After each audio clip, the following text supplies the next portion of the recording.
Good afternoon and welcome to GrainTV. It's April 11th, 2013. To my left is Logan Burgess and I'm Brock Shimbano. We had another positive day across the grains here. Let's turn over to Fire Tip to see how we ended the day in Chicago.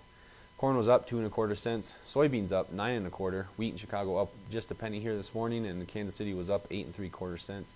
You know, Logan, it's kind of encouraging to see corn rally for the fourth day this week. Yeah, you know, absolutely. Yesterday we were talking on the show. We were expecting to see a little bit of strength out of the corn market and kind of a mixed bag, I guess, here after seeing the close. If we jump into the action that we saw today, here we're looking at a 5-minute candlestick chart of the May contract. And here you can see coming out of the night session, we really had a lot of strength in this market. We made a run at 660. You know, corn was trading up 11 or maybe even 12 cents here at one point today. So certainly looked very strong. But once we got some more volume in this market here, we kind of just moved in an orderly fashion lower and only closed the day up 2 1/4.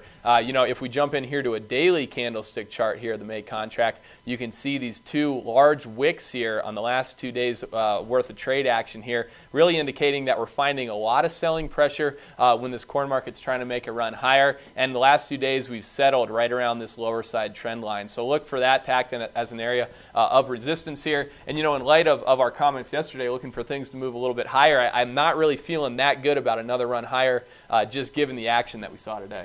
Yeah, you know, it was kind of discouraging to see us, you know, make another run at that 660 level, only to be pushed lower. We did find a little bit of support on that 650 area, so that's definitely going to be an area we'll have to watch. Absolutely. It's kind of on that low side of the channel that we traded most of the winter. Yep. You know, export sales weren't really anything to write home about either today. That really didn't help us push higher early on in the session. If we take a look at where we stand for the marketing year, you can see here the red line is what we need to be seeing for weekly pace given seasonalities to meet the revised USDA estimate of 800 million bushels of export sales this year. We did fall quite short of that here this week. We only had 185,000 metric tons sold in the old crop for corn this week. Yep.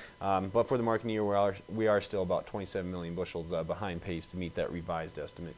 For soybeans, a little bit of a different story here.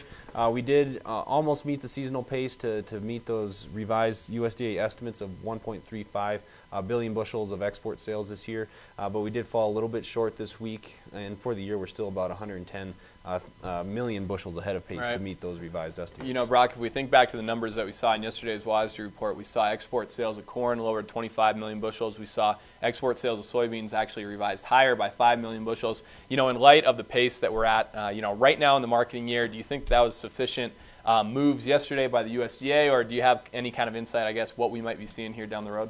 You know, we do have about 20 weeks left in the marketing year, so there's some time for corn to catch up. Like I said, we are 27 million bushels behind pace to meet those revised estimates. I think corn, that was a good move for the USDA to move it lower. We could see, if we continue to see a lack of export sales, move even lower in reports coming down the line here. You know, just thinking about what we saw today, 185,000 metric tons were purchased.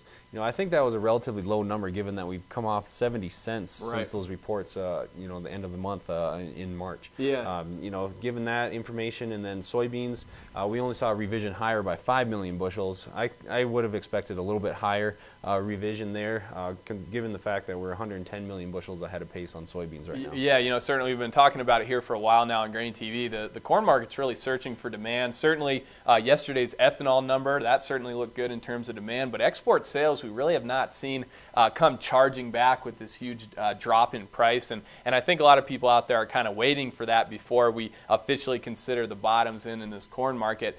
Certainly the action today, I think, was a little bit worrisome for people holding old crop grain, but as we saw, we did still close in the black, so picked up a little bit of ground. We'll have to wait here over the next couple days, keep our eyes on ethanol usage, keep our eyes on export sales, and we'll keep you posted on that here on GrainTV moving forward. But you know, in general, I think that's kind of what we saw in the grain market here for a Thursday. Thanks a lot for joining us, guys.